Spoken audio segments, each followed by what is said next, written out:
Hey there, this is Terry Wheat from onceuponawheat.com. I am so excited to be talking to you tonight. I'm talking to you from Washington, D.C. Actually, we are across the Potomac River over in Arlington, Virginia. And I think it's a really pretty view. Arlington's much bigger than I realized. It has its own skyscrapers. And so I thought that would be a nice view to show you tonight. But I wanted to talk to you about the best way and all the different options for you to visit National Mall, which is the strip of land that has all of the national monuments and memorials that you've seen, like the Washington Monument and Lincoln Memorial and the Jefferson Memorial and all of those. It is way bigger than I realized. It looks completely different on a 2D map, and I did lots of research and people talk about it being big, but it is way bigger than you realize. And it is over 309 acres, and from the beginning, which is Capitol Hill, the US Capitol, all the way down to Lincoln Memorial is 2.3 miles long, and that is one way, and that doesn't even include the tidal basin, which has Jefferson Memorial, Martin Luther King Jr. Memorial, and so which is another, let's see, 2 miles itself. And so that's nearly 4 miles if you want to go see all of those major memorials. So Capitol, the U.S. Capitol, you will have to do that on another day. You will not have the time to visit the Capitol as well as all of the monuments and memorials. So we'll set that aside. It is a straightaway, and then along there after the Capitol are a lot of Smithsonian and other museums. A lot of people think that the Smithsonian Museum is still one museum, but it's actually 17 museums now, and a number of those are along the National Mall, and so you will not have time to see those on the same day either. Each of those takes at least a day or more. You can see them quickly, some of the highlights, if you take a half a day, but you will not have time to do those in the monuments. So we'll start halfway into the mall, which is at Washington Monument, which is the big tall spire that you see, and from the Washington Monument down to Lincoln Memorial at the end of the mall, that is a mile in its own. And then there are two roads that go parallel to each other that follow the length of the mall. There's one inner one that hugs the monuments, and then there's an outer one along the streets that is parallel, but within that there are a lot of different paths and roads, and there are lakes. If you've ever been to Central Park, kind of think that it's not as big as Central Park, but it is large enough that with the trees and the different winding paths, you cannot see one memorial to the next in a lot of circumstances. The Washington Monument, besides when it's obscured by trees, a lot of times you can see it to kind of have an idea of where you are, but the others, many times you cannot see them. So a lot of times you will head down one path to go to the Vietnam Memorial, which is off to the right, or to the Korean Memorial, which is off to the left, or one of the smaller, lesser known memorials, and then you may have to backtrack. You could get caught in the rain like we did, and so you will not want to be walking that whole way. If you want to, so the main memorials along the mall would be Washington Monument, and then there's a World War II monument. I feel like it's not as widely seen, the image, but it's gorgeous. It's a can't miss, and it's right along the way.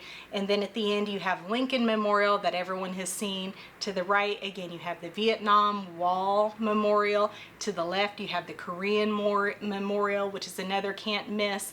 But then off a half mile beyond that, then you get into the tidal basin, which is like a large lake, a large body of water. And over there, you start with the Martin Luther King Jr. Memorial, which is another really major monument and can't miss. It has the FDR Memorial, which is a nice one, but it's not as well known as the others. And on the far side of that circle of that tidal basin is the Jefferson Memorial with Thomas Jefferson. That's a can't miss also. And so that area, the path around the tidal basin, is about 2 miles on its own. So even if you're only hitting the major ones, if you want to hit the tidal basin as well to see Jefferson Memorial and go all the way around there, especially if you're coming in the spring where it has the cherry blossom trees and it's really beautiful around there, and ducks, then you are going to come in nearly at 4 miles. And so the least way that I would say that you could travel the mall would be to walk it. I would not, I felt like it was important to me to go around the tidal basin, to go around the mall and get a feel of it. I wanted to see Jefferson Memorial. I wanted to see the major parts. And so if you are going to hit all of those major monuments, you will not want to be walking, particularly if you're a family and if you have little kids or kids, even bigger kids, along with you. So I'm going to talk about all the different options that you can take. The first one is the one that we did during the daytime to see the memorials, and it's highly recommended. I think it's the best way to see them during the day, and that was to go on a bike. We rented bikes. We didn't go on a tour. You can do that. But we rented bikes. The bike place where we rented them is right next to the metro station. It's less than a mile away from the mall. And so it was really easy to get those, rent them, go around, and you just have to have them back by 6 p.m. So that worked out really well. And that way, when we were taking those miles, which will still take a full day, which will still wear you out, and you're backtracking, if you have rain like we did, you can hurry up and zip to the next one, and bikes is the way to go, I feel like. So then you have the other option would be Segway tours. I didn't see any Segway tours, but I know they have those. A problem with that, which is what we faced, I think that would be a really good way to go, but all of the participants have to be 16, and all of our kids aren't 16 yet, and so probably a lot of you, your kids aren't 16, and so if that is the case, then that would be out for you. Another thing, and we saw these everywhere, were scooters. There are several different companies that offer scooters, and they are available all throughout the city. People just pick them up. They download the app. It costs $1 to register your account per bike, and you have to do each one separately. So for a family, we would have to register an account for each bike, put our driver's license with each. But the problem with that also is that you are supposed to be 16. Now, I did see a number of families with kids who weren't 16. I saw some people doubling up and maybe have a mom with one of their kids on the front sharing the scooter. And so people did do that. We chose not to do that. You rent those by the hour.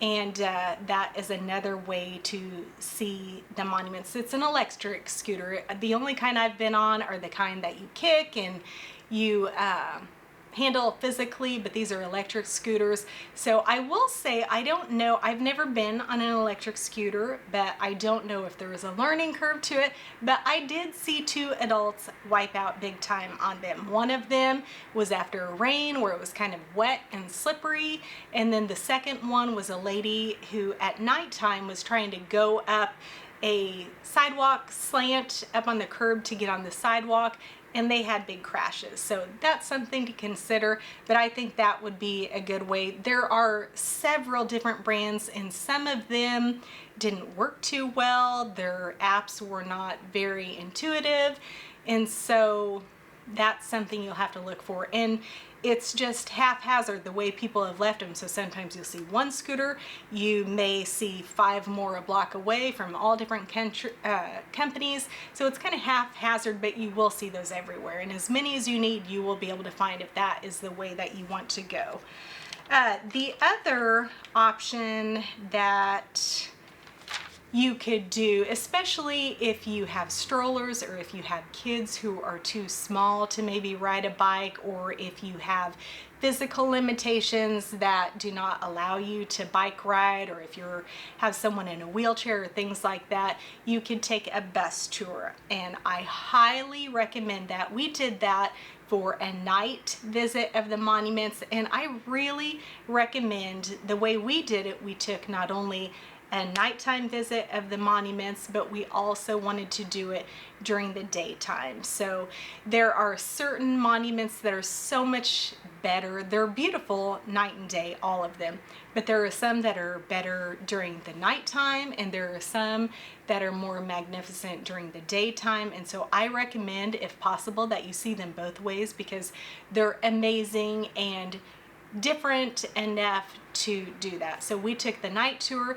The nice thing about a bus tour is you don't have to drive, you don't have to worry about parking. It's the easiest way, it's the fastest way. You can see the monuments all within 3 to 4 hours, and so that works out really well. They will talk to you. The different tours, some of them focus on specifically the background and the history of the monuments and what you'll see and the symbolism behind them. And then ours that we went on talked more about the city in general and gave some of the stories about some of the important historical figures from Washington, D.C. And so it just depends on your provider and on your tour operator. But it was really nice. The thing about it, there are a couple of limitations. Number one is that you're very time limited. All of the monuments, they give us 10 to 15 minutes each, and that sounds like a lot, but some of them, from the curb where the bus has to park, some of them are kind of a hike to get up the hill or up the stairs and around to the back, where you have to enter and through the crowds. And by the time you get in there and are trying to take pictures, it can be kind of tight. If that is the only way that you're able to see them and you're not going to have a second trip during the day, then you might feel a little crunch for time. You probably will not have time to visit the bathrooms at most of those. You will not have time to visit the gift shops. And if your kids participate in the NPS Junior Ranger program, you will not have time to do those. And so it is very time limited. The other thing about it is it's kind of pricey. It is about $79 a person, which is very pricey, but I felt like it was worth it. And if you are able to afford that, then I think that is a really, really great way to go, especially for the night trip. You will not visit the Washington Monument, but you can see that within blocks. It is the tallest building in DC, and so you will absolutely see it. You will not be able to go up into it during your tour, though, because you need to get those tickets separately. And unless you pay and order those online, you have to go there very early in the morning and get those tickets, and then you will have to backtrack and come back hours and hours later if you are willing to get the tickets before they're sold out. And so you won't be able to visit those on the bus tour, and it closes at 5 p.m. so it will not be available for the bus tour. You'll miss the FDR memorial, and you'll miss all of the smaller ones like the World War I and the lesser known monuments, which isn't really a big deal. And you'll get some extra things out of it. You will get to go by and see the White House. A number of them, if you are very close, such as Arlington or within the city, a number of them will pick you up and drop you off at your hotel, which is convenient. They often provide a bottle of water, sometimes a snack, and then they also, the one we took anyway, and a number of the others, they visit the Arlington Memorials, which is includes the Marine Memorial, which is the Iwo Jima, them raising the U.S. flag on Iwo Jima. It's a famous memorial. I'm sure if you don't know what I'm talking about just by name, you'll recognize it if you see it. I think most people have seen that before. And then the Air Force Memorial down by the Pentagon, which is gorgeous. You go by the Pentagon, and so you will get to see those as well with the night tour. So the bus tours are a really great option, especially if you have little ones, especially if you need something fast, especially if you have physical limitations or are older and just not capable of doing the walking or the biking, but price is something to keep in mind. So the other thing that you can do is to drive, and that sounds easier than it is. We were raised in towns that were not huge cities, and so we were raised with the independence of being able to drive and have a car wherever and whenever we wanted to go. And whenever we can do that in cities when we travel, we like to be able to drive. And but we are also very familiar with taking trains and subways and buses, and we will do that in cities where we need to. Washington is not a city that you can easily visit with your vehicle in the city, because not only is parking extremely limited for the public, there are not very many parking garages open for the public. You don't see that many parking garages at all, at least not in comparison to other cities. A number of them are owned by hotels or by companies and are not open to public. The ones that are open to public are very, very, very pricey.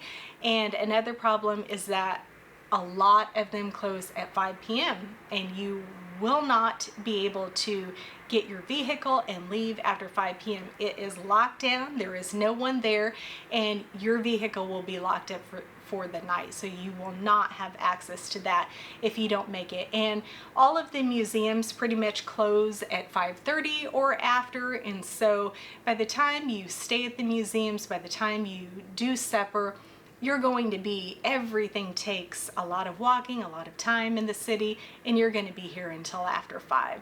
And so that isn't that great of an option for most people. And then the street parking is very limited. There isn't much available, and what is there, at least during tourist seasons, which would absolutely be the spring when the cherry blossoms are in bloom, through the summer is a high time when kids are off from school. We came during fall break, which is lesser busy than those, but it's still busy because a number of people are on fall break. You have kids in school around here, and there are a lot of school tours of the monuments and the different sites available in Washington, and so there is very, very limited street parking. So what you could do is tag team, like my husband and I did one night. If you have 2 people who are of driving age, then you can drop off one person and you can ride around the tidal basin or around the National Mall and kind of circle the town waiting for the other one. They can go and take pictures of a monument or 2 right up again, and then you can swap, and then the other person can take turns seeing those. So that's another option. The top 2 absolutely, I think, are biking or bus tours. So I would recommend biking for daytime if you're able, and I would recommend the bus tour for night. So hopefully that was helpful to you. I wish I would have had that information when I was planning our trip. I hope that helps you to make your decision and gives you a better idea. The day that we were on the National Mall, it was rainy, and so I'm hoping to get some video for you tomorrow to show you the National Mall and to show you the paths and how far things are from one another so you can see that view. But that information should give you a better idea, I think, than you started with if you've never visited here before. So if you like the video, give us a thumbs up, subscribe to our channel if you haven't yet so that you don't miss any of our videos. If you haven't checked out our site, it's onceuponawheat.com. And we have all of our travel articles there. Our YouTube channel will have a number of travel things, but it's going to have a lot of other things too. We have 6 members of our family. We have different skills, different hobbies, different interests, and so we'll have a lot of different things. You'll get to know our family better. You'll get to watch things that are entertaining and helpful to you. And so then check us out on social media. You can come join us. We'd love to have you. We're available on Facebook and Instagram and Pinterest as well as YouTube. So thanks so much for joining us, and I will see you soon. Wait, I've got one more option, and this one is one that I forgot about, but it's going to work out great for many people. It's only been in service for about 5 years or so, and that is the DC Red Line Circulator Bus. It is a city bus that goes around the whole National Mall, and it has stops along most of the major monuments and at the Smithsonian Museums and at the Capitol. It goes all the way to Union Station. It also includes the Tidal Basin. And so it is going to hit all of the major monuments that you want to see, and you can stop, hop on, and hop back off at your leisure. You can stay as long as you want at the monuments. It is only $1 per person per stop that you get back on. So if you ride continuously, that's $1. And if you get off every stop, every time you go to get back on, it is $1 again. So for our family, we brought 5 family members to DC that day, and for us to hit the 6 stops, which covers the 7 major monuments, that would have been $30 for our entire family, which is way cheaper than renting bicycles. It's cheaper than doing a tour, either a Segway or a bus tour or a bike tour. It is very inexpensive. It's fairly convenient. It does take some time because you're waiting at the bus stop, and they're supposed to come through every 10 minutes, but a number of people have complained that sometimes, depending on bus schedules, depending on the season, it can take 20 to 40 minutes, and they've complained that you could be standing in the sun or the rain, and that the bus stops can be difficult to find. And so that's something that you need to think about every time that you're on the bus, whether you're stopping at the stops or not. The bus still has to stop at each stop, and it has to let people off and let people on. And so that can take a while. If you need to get back to the Washington Monument, or if you have some kind of timed tour that you need to get back to, you need to allow for plenty of time, not only for the bus to come around, but for it to make all of its stops. So those are things to consider. You have to either have the exact cash to pay for that, or you need a Smart Trip bus card, a Metro card, which you can purchase at the subway stations, or you can purchase it online. And they take about 6 to 8 weeks to arrive in the mail if you order them online. I think at the subway stations it cost a couple dollars per card, Metro card. You need to add a bus pass on each of those, and each family member needs one of those. Children under 5 are free, but otherwise each family member has to have their own different pass. And so if you want to reload and add more money onto the passes, you can do that on the bus or at the Metro stations. You have to have exact cash to do that. You do not get any credit refunds for money that you have left over at the end of your vacation on your bus passes. That is just forfeited to them if you do not use those. And so those are the features of the bus. So it'll be a little inconvenient for people with strollers, hopping on and off and waiting around, but it's inconvenient to walk to, and that is not the way to go for anyone, trust me. So we chose to not do the bus because we have done hop on and hop off buses before, and the waiting around on them was convenient. Sometimes they can be really crowded. Sometimes in a peak season, like maybe when the cherry blossoms are out in the spring or in the summer, sometimes a bus will be at capacity and there may not be much room and they're very crowded, but they didn't look terribly crowded during fall when we were there, and so that won't always be an issue. But we wanted to be able to go around into the park and conveniently get back and forth to things, and we had 2 different time tickets that we had to backtrack by far for, and so we didn't want to have to mess with the bus. But it is a great option. It's a wonderful service that they have available, and it's going to be the perfect option for a number of people. So I just wanted to throw that out there and give you all of the options you have available for not only visiting the mall, but DC in general.